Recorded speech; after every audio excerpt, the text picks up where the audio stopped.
السلام علیکم ناظرین، قلم کا سفر میں خوش آمدید۔ آج ہم اردو ادب کے ایک ایسے ضخیم اور منفرد ناول کا جائزہ لینے جا رہے ہیں جسے اردو کے چند بہترین ناولوں میں شمار کیا جاتا ہے اور بعض اوقات اسے اردو ناول کا گرو گرنتھ بھی کہا جاتا ہے۔ ہم بات کر رہے ہیں ممتاز مفتی کے شہرہ آفاق خود نوشت ناول علی پور کا ایلی کی۔ یہ صرف ایک کہانی نہیں، یہ ایک ایسے شخص کی نفسیاتی گہرائیوں میں اترنے کی داستان ہے جو اپنی زندگی، اپنے فیصلوں اور اپنی تقدیر کے کھیل کو سمجھنے کی کوشش کرتا ہے۔ ممتاز مفتی اردو ادب میں ایک ایسے افسانہ نگار اور ناول نگار کے طور پر جانے جاتے ہیں جنہوں نے موضوع، مواد اور تکنیک کے لحاظ سے کئی تجربات کیے۔ ان کے افسانے خاص طور پر گہرے نفسیاتی مسائل کو موضوع بناتے ہیں۔ علی پور کا ایلی ان کا ایک ایسا ضخیم ناول ہے جو 1961 میں شائع ہوا اور ممتاز مفتی نے خود اعتراف کیا کہ یہ 1947 تک کی ان کی اپنی آب بیتی ہے۔ یہ اردو میں خود نوشت ناولوں میں سے ایک اہم اضافہ ہے۔ ناول کا پس منظر تقسیم ہند سے پہلے کا ہندوستان ہے، جہاں مصنف نے اس دور کے سماجی و ثقافتی ماحول اور ذاتی خواہشات کو بڑی مہارت سے پیش کیا ہے۔ مفتی صاحب نے اس ناول میں سچ بولنے اور سچ کے اظہار کو مقدم جانا ہے۔ ناول کا مرکزی کردار ایلی ہے جو دراصل ممتاز مفتی کا ہی عکس ہے۔ ایلی کو بچپن ہی سے شرمیلا، دبلا پتلا اور احساس کمتری کا مارا ہوا دکھایا گیا ہے۔ اس کی شخصیت کی تشکیل میں اس کے والد علی احمد کا کردار کلیدی ہے۔ علی احمد ایک ایسے شخص ہیں جو عورتوں کے شیدائی ہیں، بلکہ انہیں جنسی جنونی بھی کہا جاتا ہے۔ ان کی مکمل جنسی زندگی نے کم عمر ایلی کی نفسیات پر گہرے اثرات مرتب کیے، جس کے نتیجے میں ایلی کے لیے عورت کا وجود ایک سراب بن گیا۔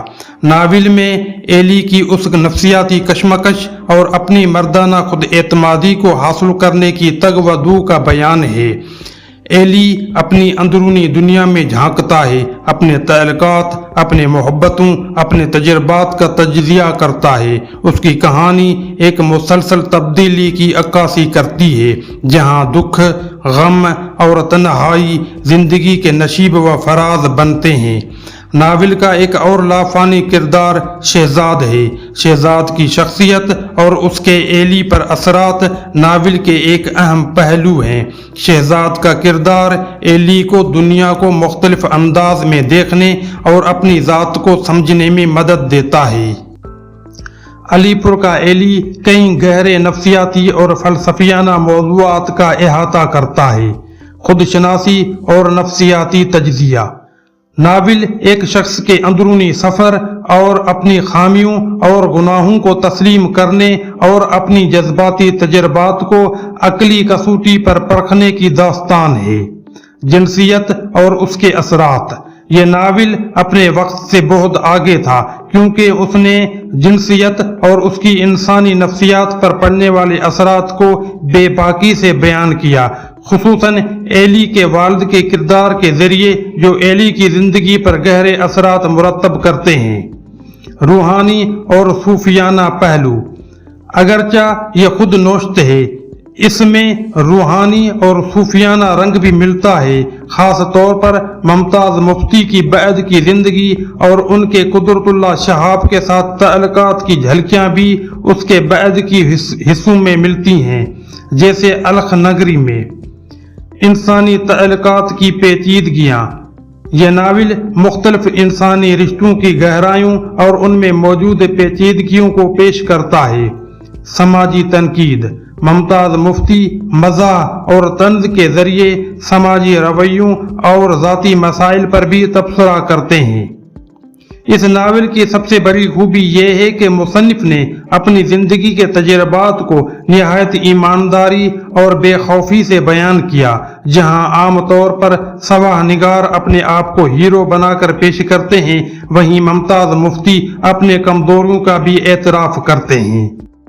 ممتاز مفتی کا اسلوب بیان اس ناول کو مزید پرکشش بناتا ہے۔ ان کی زبان رواں ہے اور مکالمے نہایت دلچسپ، جاندار اور پرمزاح ہیں۔ وہ قاری کو محض ایک کہانی نہیں سناتے بلکہ اسے ایلی کے اندرونی سفر کا حصہ بنا دیتے ہیں۔ قاری محسوس کرتا ہے کہ مفتی صاحب تالاب میں کنکر پھینک رہے ہیں مگر لہریں اس کے اندر سے اٹھ رہی ہیں۔ یہ ناول اپنی گوناگون خوبیوں کے باعث اردو کے عظیم ناولوں میں شمار کیا جاتا ہے۔ یہ ضخیم ہونے کے باوجود قاری کو اپنی گرفت میں رکھتا ہے۔ اگرچہ اسے آدم جی ادبی ایوارڈ نہیں ملا، جس پر ابن انشا نے تنزیہ تبصرہ کیا کہ یہ کتاب اس لیے مشہور ہے کہ اسے ایوارڈ نہ ملا، تاہم اسے ادبی حلقوں میں بہت پذیرائی حاصل ہوئی۔ اس نے اردو ادب میں خود نوشت اور نفسیاتی ناول نگاری کی ایک نئی راہ کھولی۔ اگر آپ ایک ایسے ناول کا مطالعہ کرنا چاہتے ہیں جو آپ کو اپنی ذات، انسانی نفسیات اور زندگی کی حقیقتوں کے بارے میں سوچنے پر مجبور کر دے تو علی پور کا ایلی آپ کے لیے ایک لازمی مطالعہ ہے۔ یہ ناول آپ کے ذہن پر گہرے اور انمٹ نقوش چھوڑے گا۔ ہمیں امید ہے کہ یہ ویڈیو آپ کو پسند آئی ہوگی۔ ویڈیو کو لائک اور شیئر کرنا نہ بھولیں۔ مزید معلوماتی اور ادبی ویڈیوز کے لیے ہمارے چینل قلم کا سفر کو سبسکرائب کریں۔ شکریہ۔